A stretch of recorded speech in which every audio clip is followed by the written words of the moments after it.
Many people get told they're fructose intolerant. What is that? They got fructose intolerance. I'm allergic to fructose. Where's fructose? I don't know. It's in fruit. Oh my God, I'm allergic to fruit. That's my problem this whole time. It was fruit that was causing all my sickness. So let me stay away from fruit. I'm still sick.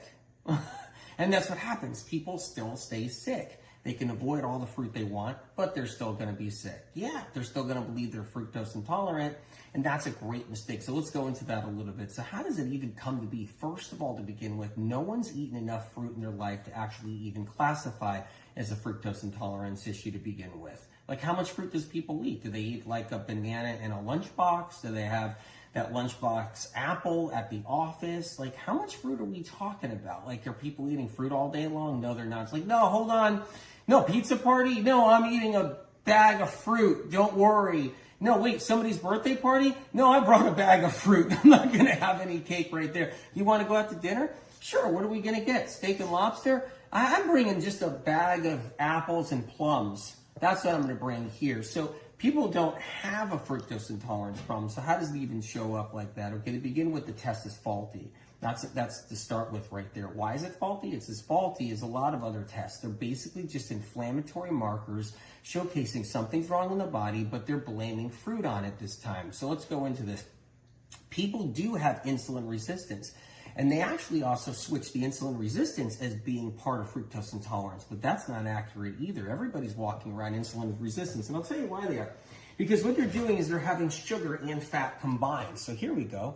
So this is sugar and fat combined. Do you see all the fat? See all that? Oh, by the way, did you bring your bag of fruit when everybody was having pizza? Just bring your bag of plums and apples and cherries and then bring that along while everybody's having pizza that weekend, right?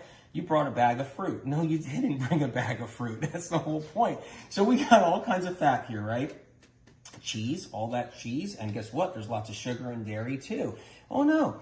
There's sugar in dairy, yeah, and then you have oil in here, and then you got the bread, which is sugar. So then you have the tomato sauce, which is sugar, but then you have all the fat in here too, like the pepperoni fat, the cheese fat, right, the oil fat. What that does is when you combine those, you get insulin resistance. This is just one big insulin resistance pie that everybody eats, right? The good old pizzas. Doesn't matter if it's vegan. If you think you're having vegan pizza and it doesn't change, it changes everything. It doesn't change anything. In fact, it's the opposite.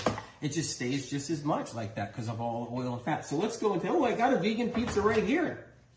Just had a delivery. We got a vegan pizza. That's vegan cheese, which is still fat and sugar combined.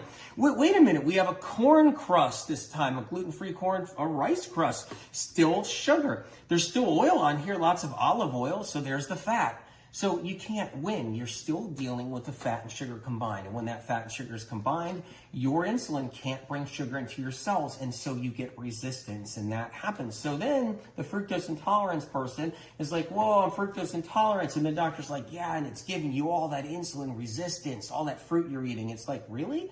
What fruit am I really eating? So you avoid fruit, but you still stay fructose intolerant, and you still have insulin resistance. That's the crazy part of that. Now, bananas are a great fruit to eat, but these are the devil, really, right now for people. That's what people believe. People, functional medicine doctors, people in alternative medicine, they hate on bananas like no one's ever hated on bananas before, right? Without even understanding them.